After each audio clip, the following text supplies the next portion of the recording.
और बात करेंगे अब क्रिप्टो से जुड़ी एक बड़ी खबर की। क्रिप्टो टैक्स से कुछ ट्रांजैक्शंस को बाहर किया जा सकता है। इस एक्सक्लूसिव खबर की और डिटेल के साथ जुड़ गई है मेरी सहयोगी मेघना मित्तल। मेघना, बताइए।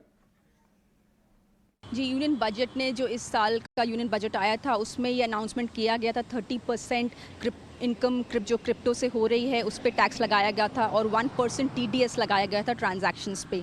तो जो सूत्र अब जानकारी दे रहे हैं कि 1% टीडीएस को हटाने के लिए रिप्रेजेंटेशंस आए थे फाइनेंस मिनिस्ट्री के पास, जिस पे डिस्कशंस हो चुके हैं और ये प्रपोजल ऑलरेडी रिजेक्ट हो चुका है। तो अब जो सूत्र जानकारी दे रहे हैं कि कुछ एग्जेम्पशंस इस क्रिप्टो टैक्स पर दिए जाने की उम्मीद है, जिस पर फाइनेंस मिनिस्ट्री फ़िलहाल डिस्कशन कर रही है। कुछ रिप्रेजेंटेशंस रिसीव हुए हैं हेल्थ केयर सेक्टर से, फाइनेंशियल सर्विसेज सेक्टर से, जिस पर डिस्कशन अभी फ़िलहाल चल रहा है। तो जो सूत्र जानकारी दे रहे हैं कि जो हॉस्पिटल्स जो ब्लॉकचेन टेक्नोलॉजी यूज़ करते हैं उनको ये एग्जेम्पशन दिया जा सकता है, और जो बैंक्स के जो डिजिटल कार्ड्स होते हैं जिन पर रिवॉर्ड पॉइंट्स मिलते हैं, तो ये रिवॉर्ड पॉइंट्स भी वर्चुअल डिजिटल एसेट्स की कैटेगरी में आते हैं। और जो फ्लाइट के जो माइल्स मिलते हैं कस्टमर्स को, वो भी वर्चुअल डिजिटल एसेट्स की कैटेगरी में आते हैं प्राइमा फेसी। तो इन दोनों पर ये जो टैक्सेशन है वो डी फैक्टो लागू होता है। तो इसीलिए फाइनेंस मिनिस्ट्री इस समय डिस्कशन कर रही है और एक नोटिफिकेशन इस मंथ लेटर जारी हो सकता है, जिसमें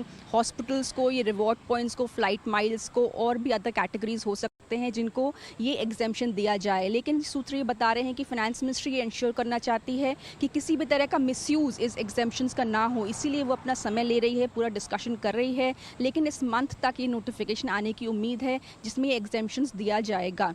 तो ये एक थोड़ी राहत होगी हॉस्पिटल्स को और कुछ सेक्टर्स को जो ब्लॉकचेन टेक्नोलॉजी का यूज़ करते हैं और जो वर्चुअल डिजिटल एसेट्स का यूज़ करते हैं, ताकि कोई भी कंफ्यूजन ना हो कस्टमर्स के दिमाग में और बैंक्स के दिमाग में। इसीलिए ये क्लैरिफिकेशन नोटिफिकेशन के द्वारा इशू किया जाएगा, ये सूत्र जानकारी दे रहे हैं।